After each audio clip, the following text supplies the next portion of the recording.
savez que la HAC est une institution républicaine qui s'occupe de la régulation des médias. Donc les grandes lignes de son budget servent au fonctionnement et à quelques petits investissements. Donc c'est comme d'habitude, nous avons présenté aux députés les nouveaux crédits inscrits par rapport à l'année passée. C'est vrai qu'il y a une diminution de quelques 8 et quelques pourcents, mais la HAC n'a pas perdu du pouvoir d'achat, pour parler tout simplement. Et l'année dernière, c'était des crédits qui avaient été inscrits pour essayer d'améliorer les primes des cadres, mais il faut des tests pour ça. En attendant que les tests soient pris, donc vous savez, les financiers n'aiment pas laisser reposer l'argent quelque part, donc ils ont pour le moment remis de côté ces 8%, sinon que c'est pratiquement comme le budget de l'année passée. Donc nous avons toujours demandé aux députés de plaider pour que nous ayons encore toujours un peu plus de moyens. Vous savez qu'il y a de plus en plus de nouveaux médias et nous allons encore en autoriser d'autres. Et nous avons besoin vraiment beaucoup de moyens pour pouvoir réguler. Le grand chantier devant nous actuellement, vous savez, c'est les élections. Les députés s'en sont acquis et nous avons dit que le gouvernement a effectivement mis à notre disposition les moyens pour les élections, pour la campagne médiatique. À part ça, c'est tous les jours nos chantiers, c'est de réguler, c'est tous les jours. Nous n'avons pas de gros chantiers à venir. Le gros chantier, c'est quotidien, c'est-à-dire travail des tests à telle sorte que les médias ne deviennent pas un problème, que la déontologie soit respectée, qu'il y ait de l'équité et parfois de l'égalité quand il s'agit de période électorale. On était sûr, ça c'est dans une autre vie, d'avoir 350 millions, même si on ne savait pas ce qu'on allait en faire. Résultat, l'usage n'a pas toujours été catholique ou l'usage n'a pas toujours servi. Ce sont les professeurs des médias eux-mêmes qui ont toujours crié. Donc désormais, c'est une aide qui va aller sur des projets concrets, comme actuellement, vous savez, la maison des médias est en train d'être remise en œuvre. Et c'est dans le cadre de l'aide de l'État. Et nous avons déjà fait également des formations in situ dans beaucoup de radios à l'intérieur du pays, une petite partie. L'année prochaine, ça va être généralisé, vraiment sur des formations qui profitent réellement à tout le monde, puisqu'on va chez l'habitant comme nous allons dans les entreprises pour former les journalistes. Donc l'aide de l'État est revenue plus que jamais, mais pour des chantiers plus concrets et plus profitables au grand nombre. Ça va évoluer forcément. Il arrivera une année où peut-être le tout, et ce n'est pas que 350 millions, c'est parce que le président de la République et l'actuel ministre des Finances, ministre d'État des Finances, a dit qu'il peut arriver des années où nous irons même jusqu'à 1 milliard. L'essentiel est que nous convainquions de ce que nous voulons faire avec l'argent. Parce que jusque-là, ce qui se passe, c'est qu'il y a 350 millions là et qu'on doit dépenser. Alors forcément, vous voyez, c'est pas toujours bien réfléchi avant. Bref, c'est-à-dire qu'il arrivera peut-être une aide où ce sera uniquement consacré à équiper les journaux, les télévisions et les radios. Ils ont été toujours très avenants par rapport à une institution comme la HAC. C'est vrai que tout le monde a besoin de la HAC. C'est toujours avec beaucoup de gravité, de sérieux que moi je m'en donne à cet exercice. C'est vrai que ça me fait la 7e fois. Vous savez, je l'ai fait de 2009 à 2014 en tant que vice-président. C'est moi qui venais défendre, donc ça, je suis un peu habitué. Mais c'est toujours avec beaucoup de gravité parce que les députés, même si sur le champ, ils ne vous donnent pas satisfaction, mais leur voix compte lorsqu'ils font des recommandations au gouvernement pour dire essayez de revoir, augmenter, essayez de revoir. Ça finit toujours par arriver. Pour l'année 2026, le budget du ministère du numérique et de la digitalisation s'élève à 27,2 milliards. 27,2 milliards pour servir notre ambition dans le numérique et dans les médias. Alors ce budget de 27,2 milliards, il faut le voir en 2 volets, le volet numérique, le volet média. Et c'est à peu près à moitié de ce budget, à concurrence de la moitié pour les projets du secteur du numérique et l'autre moitié pour les projets du secteur des médias. Et en termes de priorité pour le numérique, on va dire 3 grandes priorités. La première étant le développement des compétences numériques. Un fort accent sera mis sur ce volet en 2026 pour renforcer les actions qui ont été déjà mises en œuvre et aller encore plus loin, développer un peu plus l'école des métiers du numérique et toutes nos actions donc, de développement des compétences numériques, non seulement de base mais aussi avancées. La seconde priorité sera le développement des cas d'usage de l'intelligence artificielle, aussi bien dans l'administration publique que dans le secteur privé, dans tous les secteurs prioritaires comme la santé, l'agriculture. Et cette année, nous allons avancer également sur toute la dimension relative au cadre juridique. Le troisième volet des priorités va tourner autour toujours de la couverture, de la connectivité, du renforcement de nos investissements au niveau donc des infrastructures, de ce socle infrastructurel pour desservir l'ensemble des populations béninoises. Et pour le volet média, les priorités vont tourner autour de l'accélération et la finalisation des réformes du secteur des médias. Nous allons enrichir l'offre télévisuelle au niveau des médias avec les contenus relatifs à la chaîne Béné TV, à l'AFIA et d'ailleurs aux autres chaînes. Et nous allons également renforcer les actions autour de la TNT, de la diffusion, de tout ce qui contribue en fait à ce que nos médias soient viables et que nos populations aient accès à des informations de qualité. Donc voilà ce que 2026 sera et nous allons évidemment accélérer encore plus la digitalisation, la dématérialisation de l'administration publique. C'est déjà un acquis, mais nous n'avons pas encore terminé, donc nous allons encore mettre beaucoup d'entrain à digitaliser l'administration et à poursuivre les efforts de dématérialisation. Les honorables députés ont été très attentifs à la présentation de ce budget, comme toutes les fois où je suis passée présenter le budget du secteur. Et particulièrement cette année, ils ont apprécié, souligné, témoigné des efforts qui ont été faits sur le terrain en termes de couverture des localités.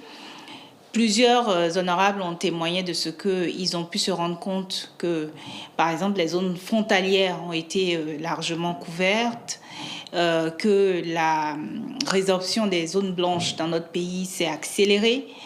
Et c'était vraiment important pour mon équipe et moi d'avoir ce retour parce que, effectivement, avec la collaboration avec le régulateur, les opérateurs, nous avons pu mettre en œuvre des actions résolues pour résorber la fracture numérique.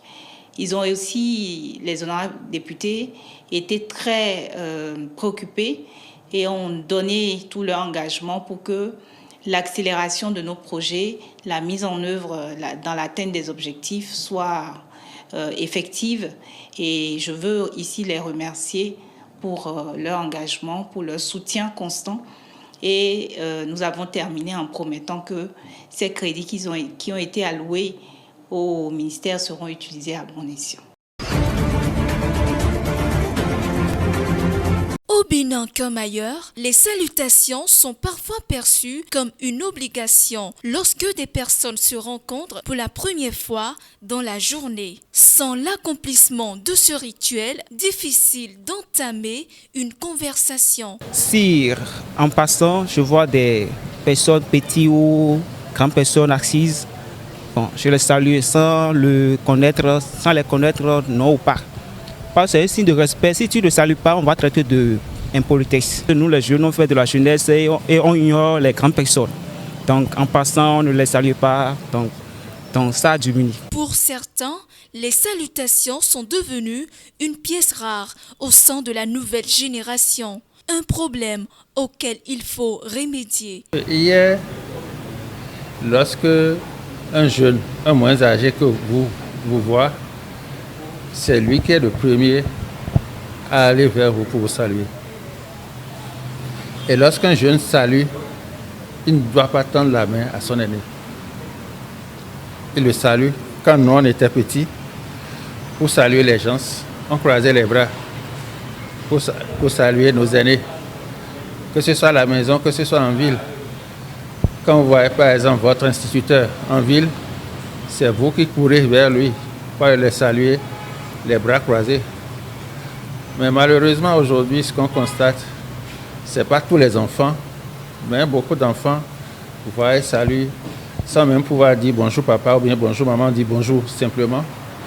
Il y en a d'autres qui tendent la main pour dire bonjour, ce qui n'est pas normal.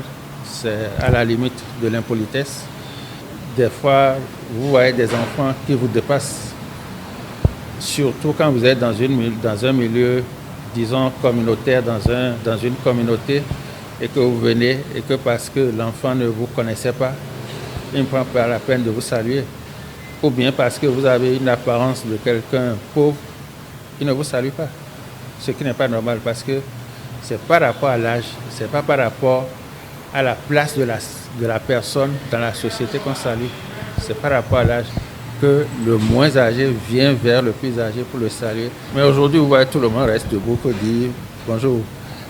C'est les plus éduqués qui vous disent bonjour papa, bonjour maman. Sinon, bonjour, bonjour. Non. C'est dommage parce que c'est comme une dérive de la société dans laquelle nous... Il y a une perte de valeur tous les jours que Dieu fait. Les parents ne sont plus accrochés à l'ancien système. Ça part. Qu'est-ce qu'il faut transmettre? Donc il faut des sachants. Et effectivement, nous perdons tellement de choses. Vous allez en Europe maintenant, vous mourrez dans votre chambre. C'est l'odeur de votre cadavre qui va arriver, le voisin qui dit tiens, qu'est-ce que nous sentons? Appelez la police. Or ici, lorsque on ne vous voit pas passer une ou deux fois, on s'inquiète déjà. Il a voyagé, on s'intéresse à vous.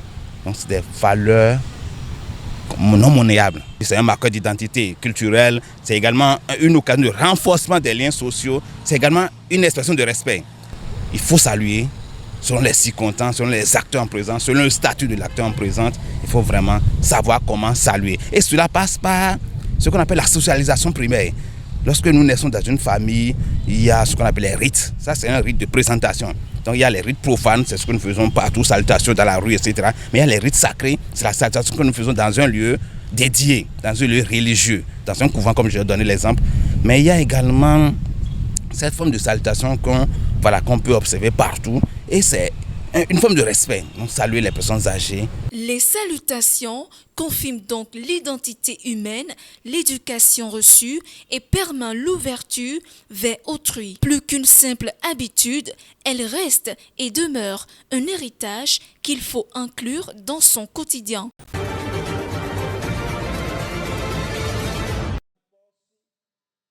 Les soldats de Guinée-Bissau ont annoncé jeudi la nomination d'un nouveau chef de la junte. Le haut commandement militaire consolide ainsi la prise de pouvoir par la force qui a débuté après l'élection présidentielle contestée du 23 novembre dernier.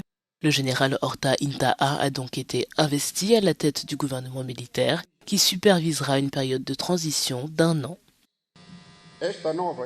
Créée en réponse aux événements du 26 novembre, cette nouvelle entité militaire a immédiatement pris le pouvoir suprême dans l'État de Guinée-Bissau. Sa durée ne sera que d'1 an, soit la durée maximale de la période de transition qui commence aujourd'hui. Fernando Dias, principal candidat de l'opposition, a qualifié cette contestation de stratagème visant à l'empêcher de prendre le pouvoir. La Guinée-Bissau est en proie à des coups d'État et à des tentatives de coups d'État depuis son indépendance du Portugal il y a plus de 50 ans, y compris une tentative de coup d'État en octobre dernier.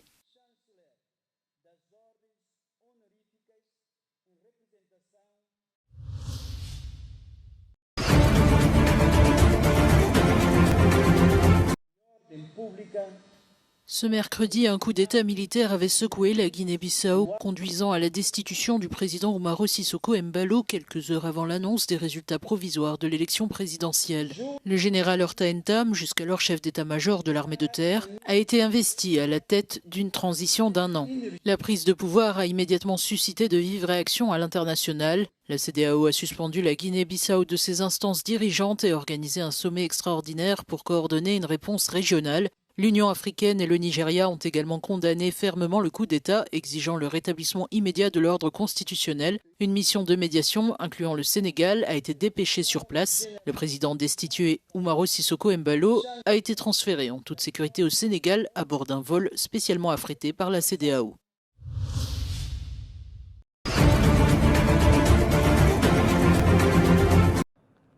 Le Maroc a reçu pendant 4 jours la conférence d'Interpol à Marrakech pour examiner les nouvelles orientations en matière de sécurité mondiale. La 93e session de l'Assemblée générale de l'organisation a abordé notamment la lutte contre la criminalité organisée transnationale, le démantèlement des centres de fraude ou encore le renforcement des capacités policières mondiales. Nous avons discuté de questions d'importance stratégique et sécuritaire du commerce illicite et du crime organisé, ainsi que du rôle de l'État marocain et d'autres États arabes dans ce domaine. En outre, nous avons souligné l'importance de l'échange d'informations et de l'arrestation des personnes impliquées, ainsi que du développement des institutions de sécurité et du renforcement de leurs capacités. La tenue de cette conférence internationale au Maroc marque une étape dans la transformation du pays en tant qu'acteur majeur de la sécurité mondiale, le pays étant situé géographiquement au carrefour de 3 espaces distincts.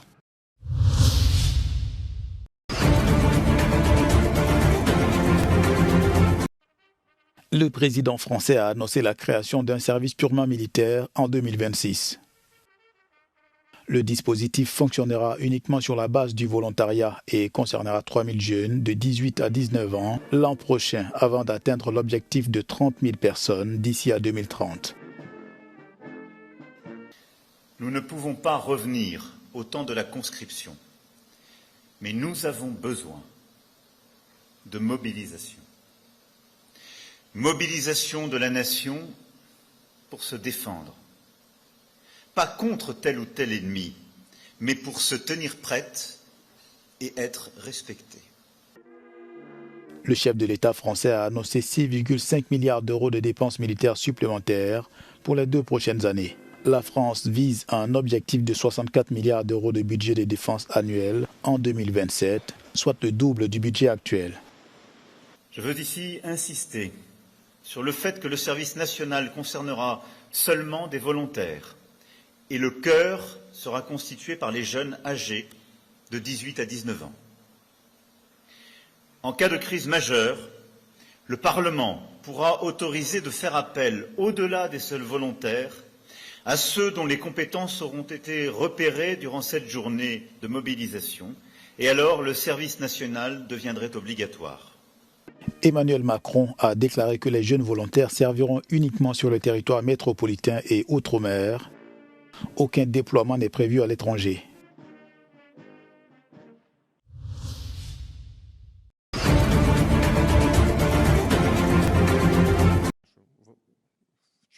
Le président de la Russie estime que le plan de paix discuté par les États-Unis et l'Ukraine à Genève pourrait servir de base à un futur accord de paix visant à mettre fin au conflit ukrainien.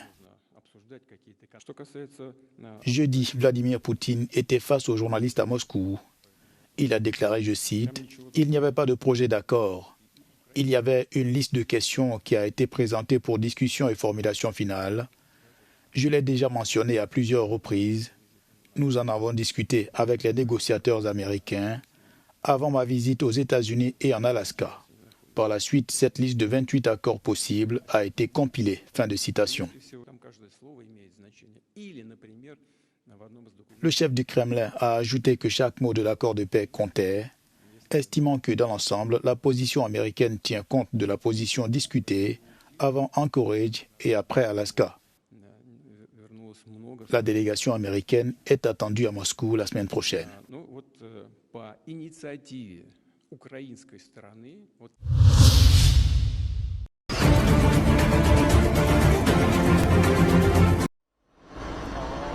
À Hong Kong, les autorités annoncent la fin des opérations d'extinction après l'incendie qui a ravagé le complexe résidentiel Wang Fu Court. Le dernier bilan fait état d'au moins 128 morts et un nombre indéterminé de personnes restent portées disparues. Les 8 tours de 31 étages, alors en pleine rénovation, ont été dévastées par les flammes. Nous avons rencontré des difficultés particulières dans plusieurs domaines.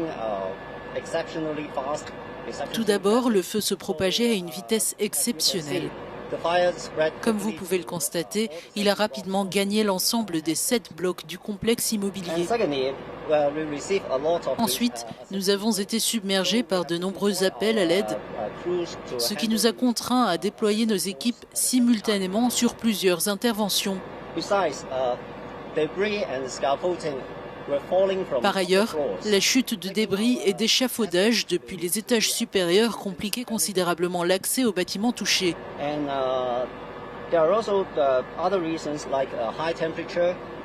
À cela s'ajoutent d'autres facteurs tels que la chaleur intense, l'obscurité et le fait que l'accès des véhicules d'urgence était entravé par des échafaudages et les débris, rendant l'intervention encore plus difficile.